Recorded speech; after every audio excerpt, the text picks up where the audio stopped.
Alright, let's start this from the beginning. What is up, you guys? It is your boy, Mr. What If here, bringing you a brand new lovely little video on my YouTube channel. And today, we're gonna be doing another part to yes, it is, your boy, What If Deku joined Overhaul, is here. Yes, I know this, I know. It is back. It's been, 2 to 3 months since I've done a part. It is back. You're welcome. Now, let's get on with the video for a recap, shall we? Alright, so, Deku, we left off when his wife, Maya, and if you guys don't remember his wife or what she looks like, give me a minute. Here we are. Here is his beautiful wife, Maya. Everybody say hi. She says hi back. That's how we roll. Alright, let's do this. So we left off when this beautiful young lady saved her idiotic husband's life. Alright? So, yeah, we're gonna jump into this what if right now. So we left off when Maya broke into the secret hideout, knocking everybody out, I believe, and yeah. So after the events of that happening, Deku wakes up in the back of a car, wondering where he is, and then Maya yells at him.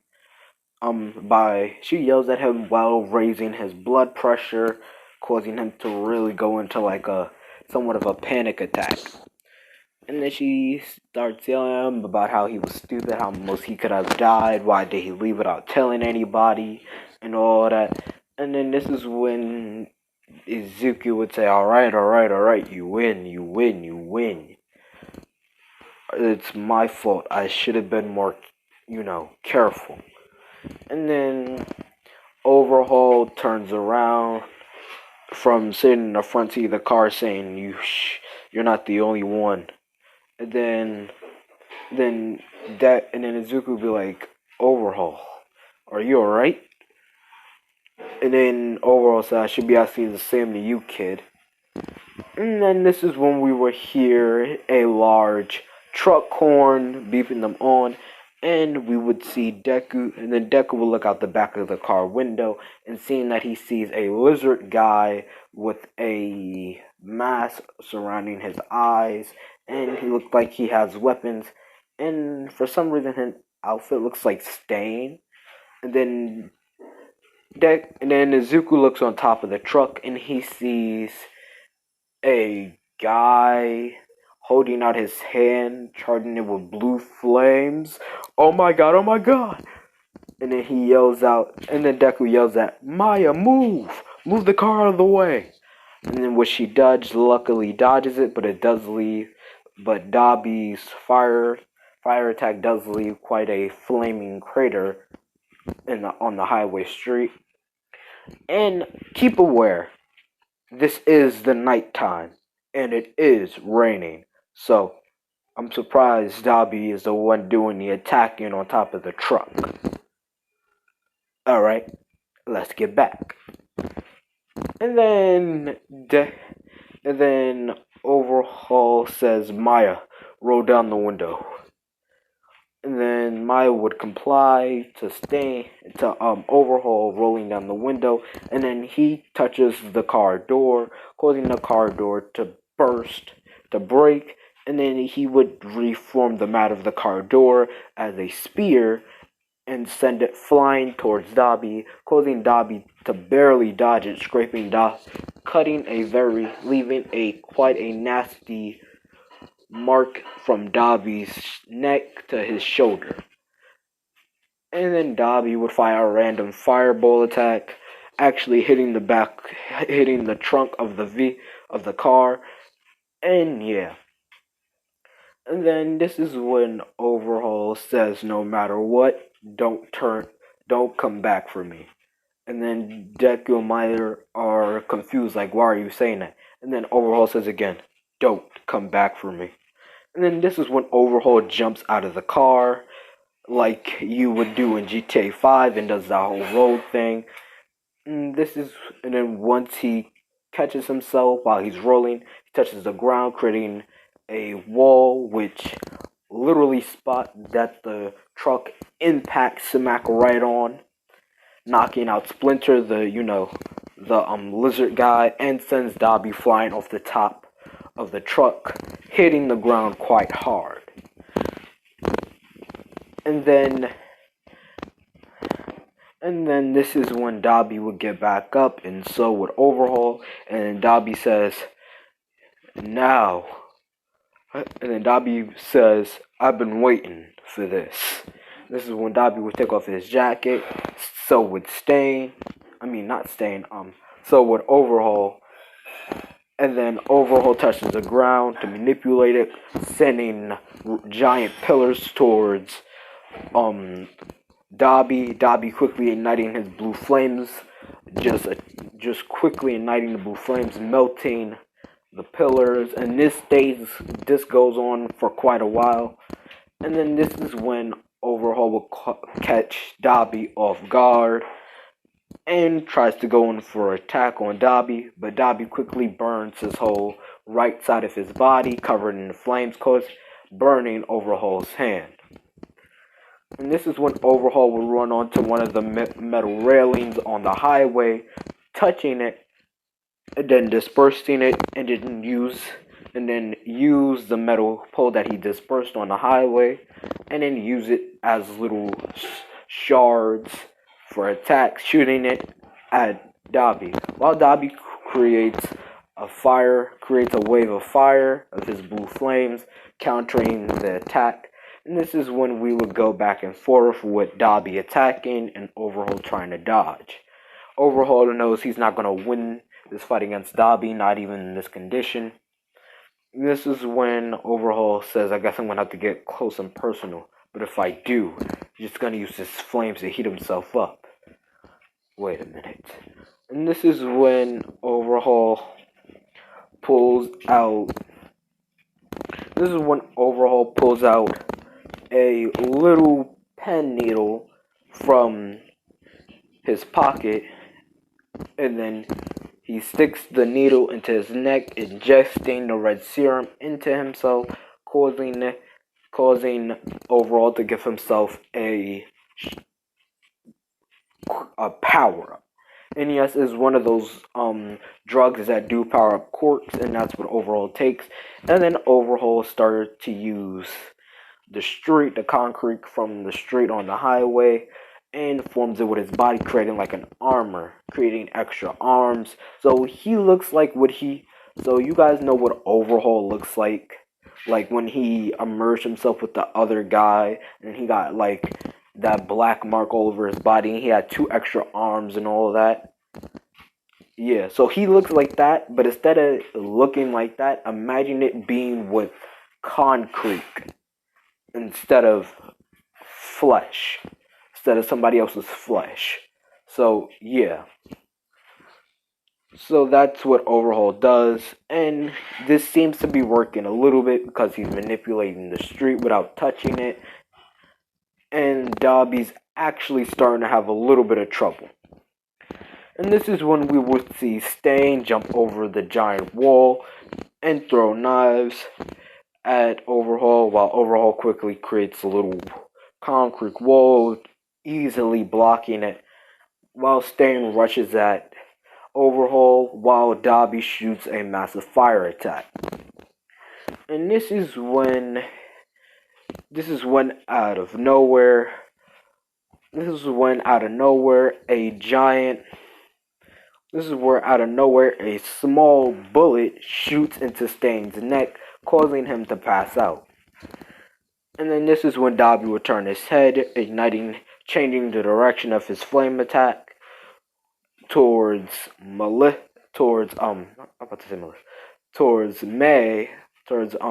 Deku's wife.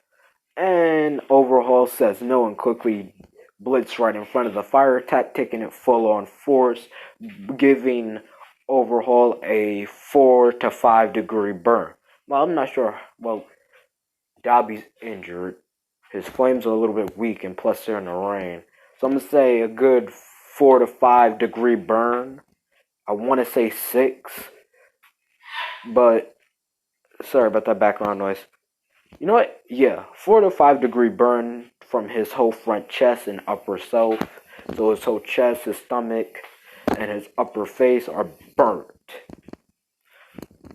And then this is when Overhaul falls over, and then this is when Deku's wife would run over saying no. And this is when Dobby would try to go over and finish both of them off with one attack. And this is when we would see Deku deliver a sweet roundhouse kick to Dobby, knocking him out, slamming his head directly on the pavement. Just a full-on smack onto the pavement. And this is when Deku would help his wife carry Overhaul to the car. And Deku would say, I'm the one they want.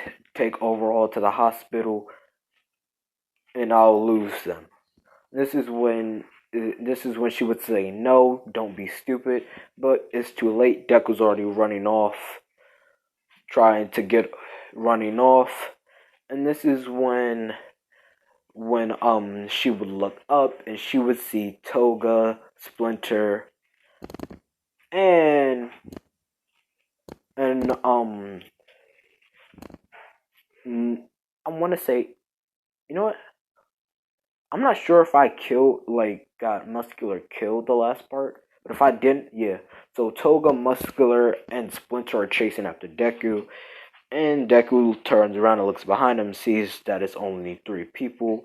He knows for a fact what their quirks are. And yeah, he knows one is just a lizard, the other one has like a muscle manipulation, and the other one needs to drink blood in order to transform what she looks like. So, this should be a little bit fun.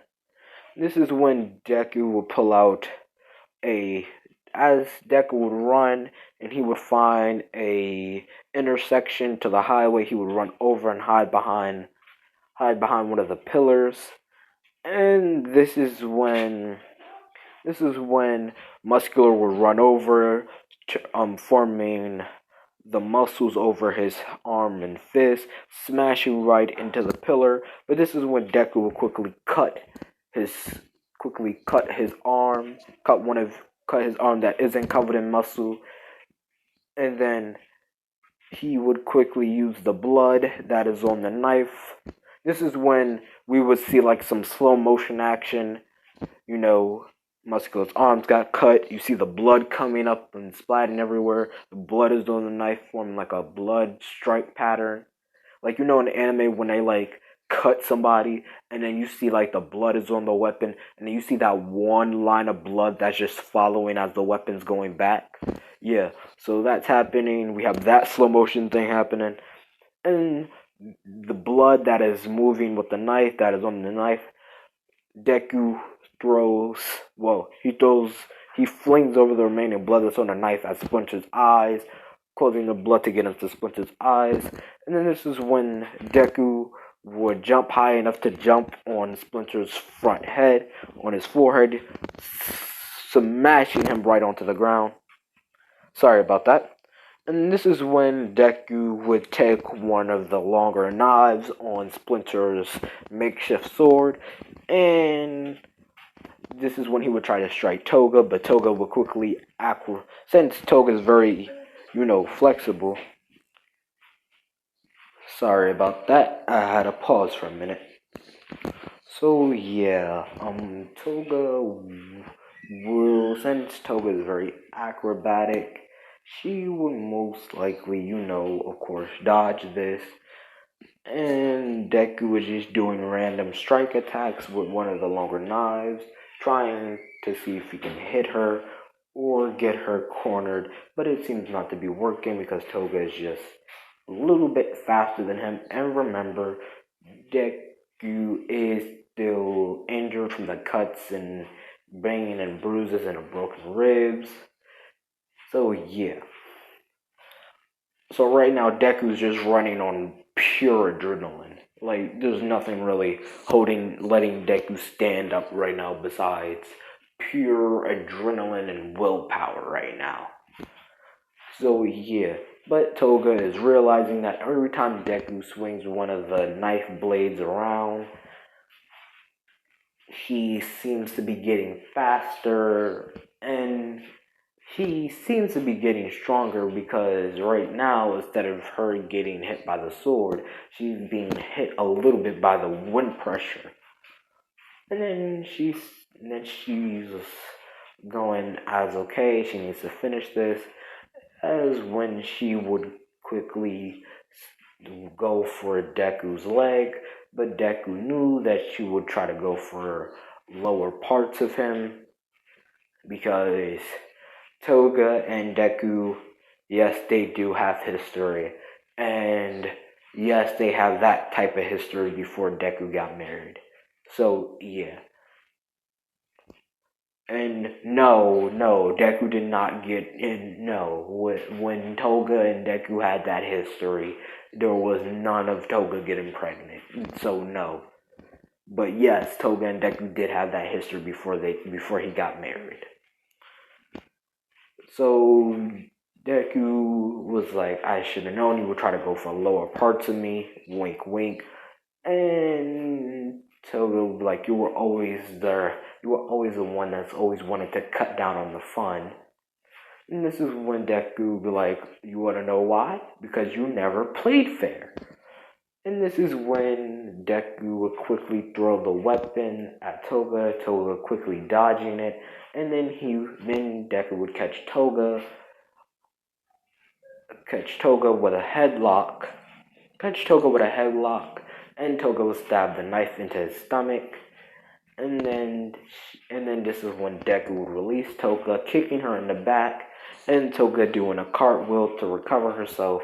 This is when soon as Toga recovered herself, Deku quickly runs towards her and stabs her in the stomach in the same place. But he moves it up a little bit. He moves the knife up a little bit, causing Toga to quickly just right then and there just fall over. And this is when Deku would catch Toga and say, no matter what, you were always one of those people I could really call a friend. And this is when Toga would say, you were always a big idiot, kissing Deku on the forehead and tells him to run. And then Deku would kiss Toga back on the forehead, and then Deku would just take off running with Toga's knife. And just quickly running, while Muscular would get back up and chase after Deku. And so would Splinter. And as Splinter and Muscular are chasing Deku, Deku quickly throws a knife at Muscular. Muscular luckily dodges, but sadly, Splinter doesn't. Splinter gets hit directly in the middle of the forehead with a knife, and he falls over. And then this is when Muscular would stop for a quick second, see that due to Muscular dodging the knife, Splinter got killed. And then this is when Deku will quickly turn back around, delivering a sweet up chin kick to the chin to Muscular, stunning him back. Muscular wraps around his whole body and muscle, going all out right then and there, smashing his fist up against and creating a small crater. And this is when Deku would try to try to go get one of the knives from Splinter's makeshift sword, but Muscular keeps getting in the way. But good thing that Muscular is just big and brawny, while Deku is just smaller and faster. So Deku does manage to get another long knife gets a butcher knife from one of the blades used to make Splinter's makeshift sword. For some reason, that sword could really come in handy for Stain, you know what I'm saying? To be honest with you, if Stain had that sword, you know how handy that would be. You know, you wouldn't have to just keep a minimum amount of knives, you know. Just take one of the knives from the makeshift sword, and But back to the story. So Deku does that, and he cuts Muscular's arm off quite quickly. And this is when Deku would try to finish it off, but even though Muscular lost an arm,